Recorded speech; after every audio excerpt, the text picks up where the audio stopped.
שלום לכם. השבת בעזרת השם נקרא פרשת נוח. בפרשה ישנם מספר נושאים. כמובן המבול, סיום המבול, היציאה מן התיבה, צאצאי נוח ותפוצותם, מגדל בבל, וכמובן כל רשימת הדורות מנוח ועד אברהם אבינו. אנחנו יודעים שהקדוש ברוך הוא אומר לנוח לבנות תיבה. 120 שנה הוא בונה תיבה. השאלה הראשונה, למה תיבה? למה צריך בכלל תיבה? שיגיד לנוח, תהיה בארץ ישראל אתה והמשפחה שלך, שם אני לא יוריד מבול, וכל העולם אני יוריד מבול ואני אמחה את היקום מכל הרע שהם עושים בעולם. דבר שני, כשמסתיים המבול, הקדוש ברוך הוא אומר לנוח, צא מן התיבה, מין ציווי כזה, צא מן התיבה. למה צריך ציווי? נגמר המבול, אז מה, נוח יישאר שם כל החיים שלו? מה הרעיון שצריכים ציווי מיוחד לצא מן התיבה?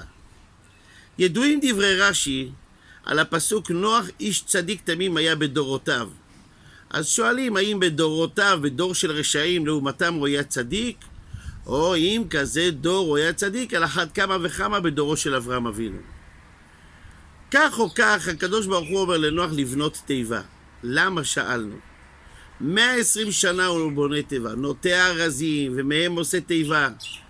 כי הקדוש ברוך הוא רצה שאולי הדור הזה, שיראו את נוח בונה תיבה, ישאלו אותו, נוח, למה אתה בונה תיבה?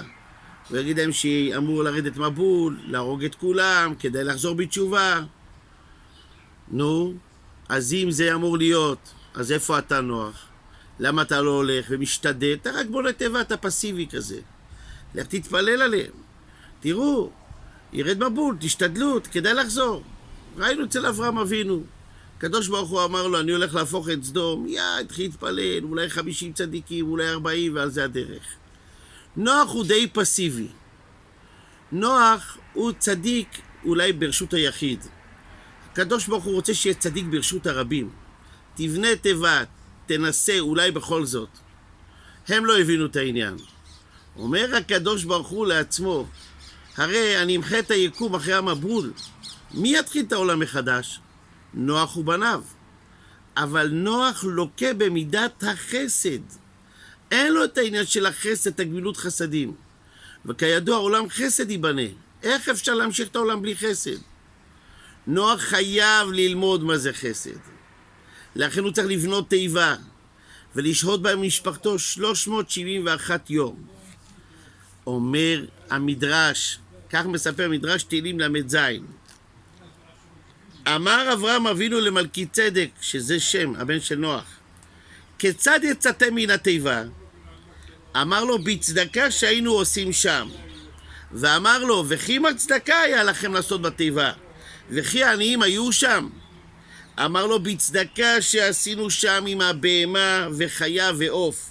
לא היינו ישנים, אלא נותנים היום לפני זה, וביום לפני זה, ובלילה לפני זה. זאת אומרת, הם היו צריכים לתקן את מידת החסד. שנה שלמה הם התרגלו לעשות חסד. עכשיו מובן, למה נוח לא יוצא מן התיבה כשנגמר המבול, האדמה יבשה? כי הוא לא ידע אם הוא תיקן את מידת החסד כראוי או לא. עד שהקדוש ברוך הוא מצווה אותו, צא מן התיבה.